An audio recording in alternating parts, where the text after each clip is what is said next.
ایک खातून जब भी अपने शौहर की पसंद का खाना लाती तो शौहर कहता, अच्छा है, लेकिन मेरी माँ इससे बेहतर पकाती है।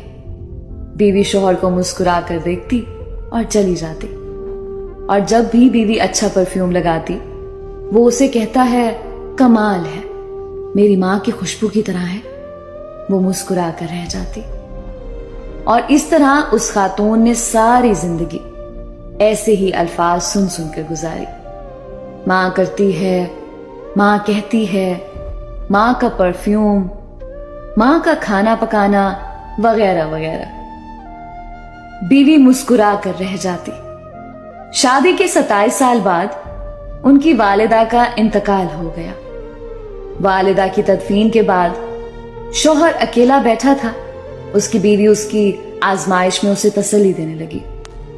तो उसने उसे कहा, अब तुम्हारा खाना पकाना मेरी माँ के पकाने जैसा हो गया है, और तुम्हारी बातें मेरी माँ की तरह हैं, और तुम्हारी हंसी और तुम्हारी खुशबू भी मेरी माँ जैसी हो गई है। बीवी मुस्कुरा कर बोली, वो कैसे? तो शौहर ने कहा, मैंने तुमसे 27 साल की उम्र में शादी की थी और हमारी शादी को 27 साल हो चुके हैं। अब तुम मेरी माँ जैसी सोच रखने लगी हो। बीवी कहने लगी, आप रियाजी के प्रोफेसर हैं, फिर भी आपका हिसाब गलत है। शौहर ने कहा, वो कैसे? बीवी कहने लगी, मैं जब तक जिंदा हूं आपकी माँ के बराबर नहीं बन सकती। उनके 54 साल रहना मेरे 27 साल के बराबर नहीं हो सकते, और जिसके कदमों के नीचे जन्नत है मैं उनके बराबर नहीं हो सकती। खामद फरते जज्बात से रो पड़ा और कहने लगा, क्या तुम्हें कभी मेरी माँ से तशबीह देने की तकरार से परेशानी नहीं हुई?